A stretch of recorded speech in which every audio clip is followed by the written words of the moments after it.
Coming up on Theater Talk. Michael Bennett came and begged you to come back, didn't he? Yeah, he did. Probably not on his own. You know, it was like I was like, honey, I'm not afraid of you because I don't know. I've got a life. But you were 21 years old. Oh, I wasn't 21. You were 19 then. 19. No. So why weren't you afraid of him? Because I was 19. Oh, all right. Theater Talk is made possible in part by the CUNY TV Foundation.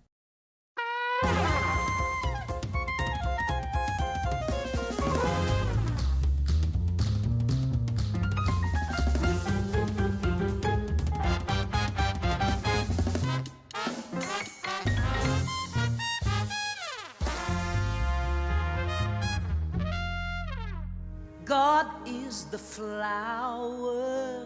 and everything else that was or ever will be. And when you feel the truth so real, and when you love the way you feel, you found it. From New York City, this is Theater Talk. I'm Susan Haskins. And I'm Michael Riedel of the New York Post. Now, Susan and I have been enormous fans of The Color Purple. Yes, which is really, I think, the best show on Broadway now. As good as it is, it's gotten even better with the addition of a true Broadway legend. Jennifer Holliday has joined the cast. Welcome back to Broadway. Thank you. Welcome to Theater Talk. Thank you. Tony winner. And can we Jennifer only say Holliday. that it is, I think, the greatest Tony Award moment. Yes. Is when she sings, and I'm telling you, I'm not going. It's like 8 million views on YouTube. Thank you. Yeah, I know that it was listed. It always makes the list every year of the top 20 best moments. Do you ever go back and watch it yourself? I don't.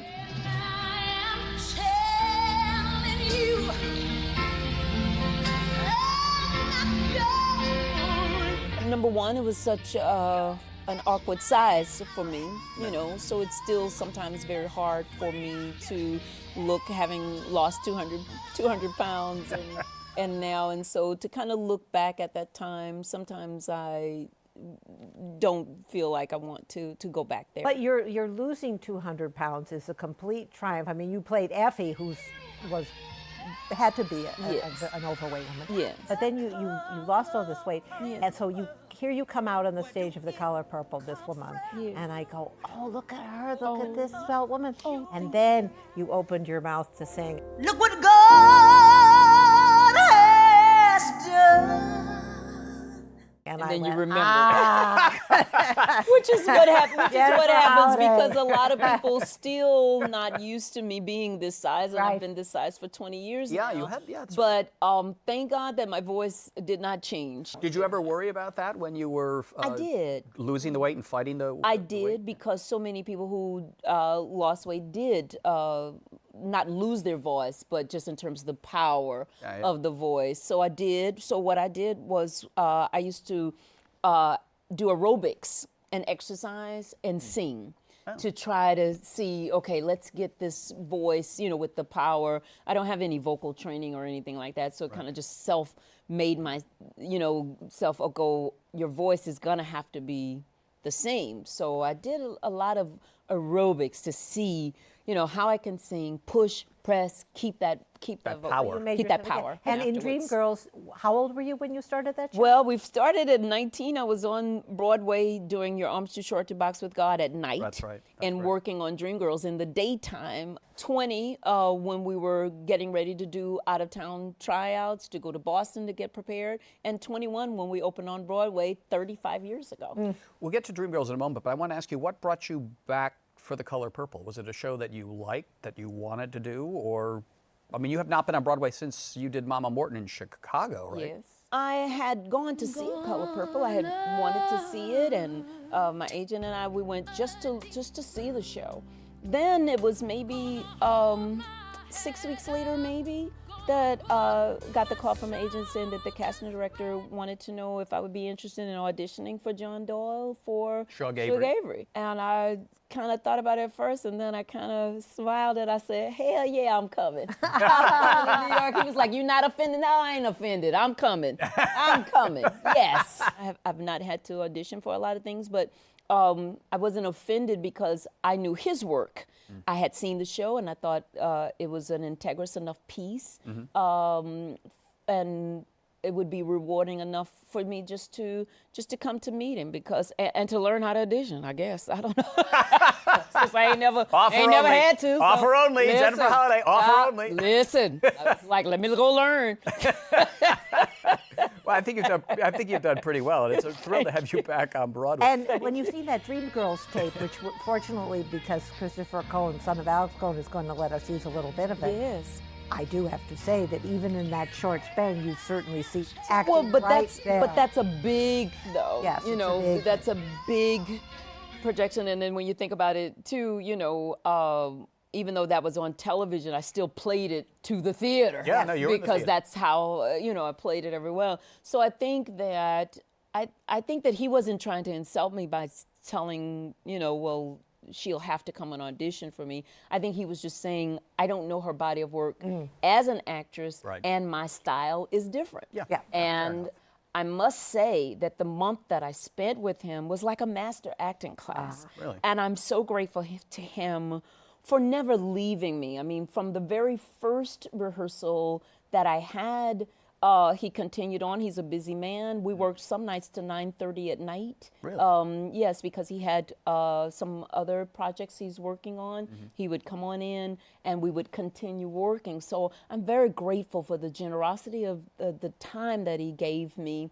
to help me shape this Shug to be one that would be my very own. That's your own, yeah. That I could do, and to bring a level of acting to me that could match Cynthia's, to go to where she is. Now, of course, you worked with another great director, Michael Bennett. Yes. Dreamgirls. Can you take us back to the time when you first met Michael, and what was Michael Bennett like the first time you come into his orbit? I actually had never heard of Michael Bennett because I came straight from Houston, Texas, singing in the Baptist church choir, discovered by this young man named Jamie Patterson, a dancer, and went to the Broadway stage. So I was already on Broadway Yeah, Your Arms Are doing Too Your Arms Short. Too Short to Box with God at the Ambassador Theater. And they had told him about me because they were already in workshop on Dreamgirls. It wasn't called Dreamgirls then. They didn't even have anywhere close to the title at that point. And so they had already told him. He came, snuck in to see me, hear my one song then. I had a one big song then. Right. So myself and Cleavon Derricks. So one night I do get to meet him on the street. He's got his Baseball signature cap? baseball cap, little tight jeans, little things, sneakers, dirty sneakers, Wiry? Yeah, not so wiry at this particular point. And he said, you're very good. He said, and I think that they really like you. And he said, and I think it's just going to be up to you because you would have to be here every morning and do the show at night. At 890 Broadway, At where he 890 was Broadway at working on 10 it. a.m. if you want to do it. He said, I think you're great. You and Cleavon are both great, and you would add something to the production. Now, he was not director then. He had not even really... Tom Iron was directing. Tom Iron was directing. He had not even put in his money yet. He just let them use the space, to do it. So he was didn't have anything to say about anything. So he was just casting for He was the somebody he was else's going to be the part? producer. Oh, I see. All right. Yeah, he was just going to be, if they came up with something, then but no one had thrown their money in at that particular time. Do you remember when he moved in and took the... I remember. Oh, tell us. Like yesterday. Oh, tell us. I remember like yesterday. When did he move in? What happened? Well, I don't know. I think he took everybody by surprise once the show had started to come together. The difference with Tom Iron and the workshop was very long. It was about a 4-hour production. Effie was a maid. She was a nurse. It was it was a long thing. She sang background for a white lady. It was like a whole long show. And but what we had and our new addition to it, I don't know, something clicked with him. It's also a kind of low point at his life. He was looking for another had hit Ballroom, which had been a flop, so- That really set him back emotionally, not money-wise or anything like that. Very wealthy man, but mentally it set him back. He felt he let the cast down. So just a lot of things was going through his mind. And I don't know, the show lifted him. The music, not so much of the story or anything, but just the music, the hours spent there, and he decided that he was going to take over. He also decided that I was going to be the star of the show because originally it was really going to be Shirley Ralph's vehicle. That's right. Yeah. That's right. It's really going to be her vehicle. So then that's when the war began, because now it was Jennifer Holliday and Michael Bennett against Tom Eyen and Shirley Ralph. Wow. And then of course Eyen acquiesced because, you know, he just saw the future, you know, of something good. It was very hard for Shirley Ralph to take for a while. She and I, you know, became bitter rivals for a very long time. So it's like the story. Oh yeah, for a very long time, and a lot of it they also encouraged because it worked for you know, for the show as well. Who was encouraging them? Michael. The producers, you know, because of the fact that it, you know, it lent itself to the story. So they were manipulating you in that way. I think that they did. I think that they didn't set out to do it, but I think they saw, let's use this. It Well, works. Michael would have seen that. I mean, if he's Well, not right away. Not right away, because there were so many other factors that they had to, you know, pull together for him to just take over. You know, and then it all began in terms of how do we move forward. And then the only brief stop we had is that I did get fired and I quit. So it was both. And that's because Effie was never in the second act. Effie was only in the first act. And we only had the one song, and I'm telling you, which was written after I came on board as your book. For you? Yes, for me. But it was only written for the first act. So Effie was supposed to have gone off and done drugs. Yeah. And that was supposed to be it. Yeah. Not to return again.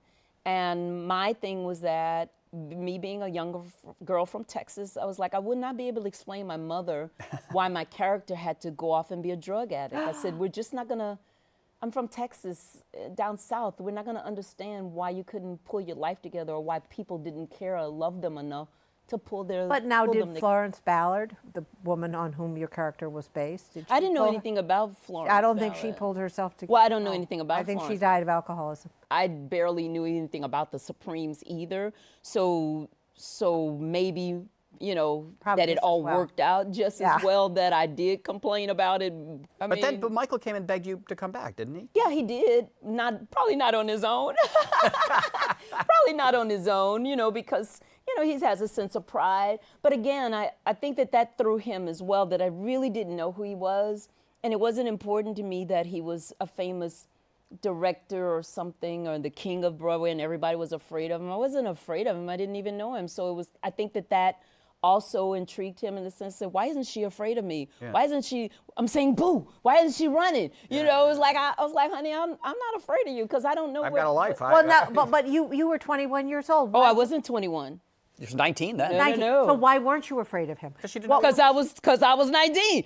Oh, all right. She didn't know. When you're grown, you get scared. Now, see, if I had been 30, 25 or you yeah, been- yeah. 25 or 31, I would have been saying, yes, sir, Mr. Michael, whatever you want. You know, Like everybody else around him was like saying. everybody else would have said. But at you're young, who's what do you know? Do you remember when Henry, because I think he told me when he wrote "And I'm Telling You I'm Not Going," Henry Krieger, it was right. It was during the rehearsal. Do you remember when he came to you with the I song? do. And what'd you make of that song? Well, I thought we were just like your book said, what do we do with this title? They had the title, Right. It was an awkward title. an awkward title. Yeah. So how do we get that to be sung? And he did come up with like a good melody line for that. So how do we get to that melody line? So you don't really have like a chorus. That's the great thing about Broadway. You don't need a chorus. It doesn't need to rhyme. Right. It doesn't need to do, so you're telling a story. Right. And so where do you want to give away with this story? So my thing with Bennett, I was young, so I really hadn't had any love affairs or anything, so I couldn't really know any point. But I do know that when my father left my mother, my mother didn't want a divorce. And she said, well, I begged him to stay, but he wanted to go. And that never forgot him. So that's where the whole staying came from, you know. Right. And Tom Eyen would be good. Tom can think of the story that he wants to tell, not like a melody line, but he said, well, Jennifer should go, up here, something. He would go like this, tear down the mountains, can she do something here? He wouldn't know a melody line, but he would know, let's go here. Henry would be very good and say, okay, what about this? Stay with me. You know, and up there. So a lot of it, that was the beauty about back in the day of creating something right there in the moment. Yeah. And you get that. And fortunately, I had the vocal kind of To go with them. to go with where they were soaring. Now, me holding that note in the middle.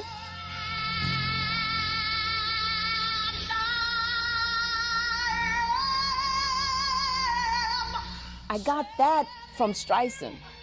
And the reason why I got that is because Michael, because I didn't know how to act in terms of singing a story. You know, I knew how to sing a song, but how do you tell a story through a song? So he would have me watch all of these Barbra Streisand old movies, you know, Funny Girl, all of these kind of things to learn coordination of eyes, song, you know, lyric, everything like that. But my fascination with her, as amazing as she was, is like, how in the heck is she holding those notes so long? You know? And I've never had any vocal training or voices or anything like that. So I taught myself how to hold a note. And doggone it, we were going to use it. You made me watch all them Barbra Streisand tapes. We're going to use this. So it was your idea to hold that one of the most famous notes now on Broadway in that song? Yeah, where would they get it from? I mean, they wouldn't. I mean, if no one, where would they don't sing, they wouldn't get that. So that was my only part where I felt that I brought something that wasn't done before that I actually stole from La Streisand. I wonder where she got it, because she was self-taught, wasn't she? Yeah, I don't know where she got that. She might just have originated those notes, baby, because she can hold them for like 2 minutes. Wow. I'm right there with her. Right there with her. What was it like when you sang that song for the very first time? I guess it would have been at the Colonial Theater in front of 1,500 people who paid for their tickets. Well, actually, we were at the Schubert Theater in Boston. In Boston, right? In Boston. And I think that was one of the greatest feelings because, number one, you have an all-white audience and an all more reserved type, conservative Boston type audience who didn't know what they were coming to see. Right. And but they got it right away. Did they go nuts? They went nuts right away. And so therefore, my song was earlier in the middle of the first act. Oh, really? Right. So they had to move it all the way to the end of the first act. Because it was stopping the show. Because it was stopping the show. And then that became the intermission. People needed the intermission to recover from your performance and that song. Thank you. But you know one of the most brilliant things about Michael's staging of that moment, because, well, you were there, but he wanted everything to move fast. Yes. Swift. Yes. And I always thought he got at the real brutality of show business when you have delivered this incredible song and then you're dressing, you just disappear and the girls come on and the curtains are gone and you're done. It's a very rough industry, you know, that we're in. Very rough decisions, you know, that you have to make, and it is next. Could you tell us the story about when, after you were famous, meeting Ethel Merman? One of the things, of course, the New York Times Review, thank you, which you reprinted Frank in Rich, your book, they compared my moment to her moment. And so she came up to me and she said, well, you know, you're amazing and everything. I don't know why. I don't know why they compared that moment to ours, but you're going to lose your voice if you don't take care of it. You know, all that screaming, you know. Okay. you know, but I understood the one moment of, maybe it's a little bit of a jealous of, okay, being compared, but maybe it's a little bit of a warning and saying, if you need to gonna find a way to not have vocal problems, creating that moment all of the time. So I didn't get offended by it at all. I took it, you know, I took it to heart. I laughed. It was crazy. I was like, okay, this is really crazy. She just told me off, you know. But I thought, you know, I just thought it was just a good thing, you know, that she even cared enough to say, you know, just take care of that. Take care of that voice. That is a lot that you're doing. I didn't take insult that she called it screaming, but but she wanted to know that there was no comparison to her moment. That's right, right. She didn't know why they said that, but she does see that I do have something special. I have something special. I'm telling you, but I'm still Rose's Thank servant. you, thank you. That's what she wanted me to know. I'm so agog here that still, you're 20 years old, 21 years old, and you're dealing with this You're the amount biggest of star that success. Broadway had made in years. Yes. Did it just make you go crazy? What was that like? Well, I didn't handle it well after I became a star. You know, we opened at 21. By the time I was 22, of course, I had a Tony and a Grammy Award by the time 23. But it did take its toll on me mentally. I suffered with clinical depression many years. My weight kept climbing. I climbed almost to 400 pounds, Wow. 340 pounds. And so it did take its toll on me. As a young girl at that time, I don't think that they knew much about depression in the early 80s. So maybe I could have felt even better earlier had someone known. But or dealing with compulsive overeating. Yeah, all of those things. Yeah. But they thought maybe I was just, being an artist and temperamental and Oh yeah, there were all the rumors and these are the things that go with the diva. You're playing the diva. You become the diva. Right, and these are the things that go with that. I had no idea that I actually had a problem. You were close to Michael. Were you in touch with him when he was dying of AIDS out in Arizona? Yes. Did you ever visit him? I did not visit. He would not allow. Yes, because of of the structure of his body and what he looked like. He was already self-conscious about his looks before he had those moles on his face that he was born with. So he was always very conscious about the way he looked and how it bothered him. So those last years, as he began to dwindle away, no. But those years prior to, our relationship and our friendship was one, I guess they call it Svengali. Sorts of, totally. and I know, and I and I read your book, and beside that harsh note that, that Henry said about, how could he love an overweight black girl? We love who we love, and it doesn't always have to be sexual, or it doesn't even have to be even further in love in terms of definition. But he did love me, and I loved him, as he did love his other leading ladies as well. Yeah. And he did marry them as well. He did, in spite of him being gay. He did have girlfriends. He loved life, and he loved what people brought to it, even though his own life so tormented, with the drugs and his own issues of everything that he felt going into every piece, and being misunderstood often, but yet wanting to be misunderstood, if you can understand that. Meaning that his complication worked for him. It kept people here. Interesting. You understand? But you spoke to him on the phone when he was dying? Oh, yeah. Yeah. I think that before he started to lose everything, he just wanted to reach out and say, that he loved people. And I think that was, I think that was one of the great things that people did not know about him, that he did have a lot of heart, not excusing any of his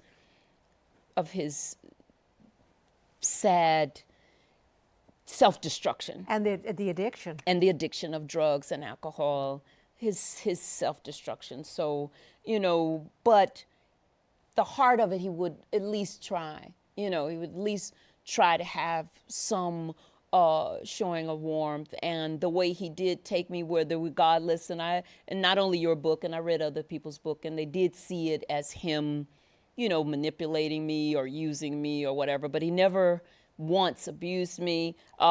I have lots of jewelry from Van Cleef and Arpels, Cartier, and Tiffany's. So his love shines, baby. So whatever you want to call it, see me at the jewelry store. That's all I got to say. You're fabulous. I love you. I love you. I love you. So You gotta see. Broadway is better than ever because Jennifer Holliday's back on Broadway. sacrificing herself. In the color purple. Working with the great director, John Doyle. I don't know if he's buying you any jewelry, No, but if he's he not watches buying me. this, it's a tip, No, John. he's a simple man. I'm quite sure yeah, he will that's- not be buying me. Maybe a chair. Maybe a chair.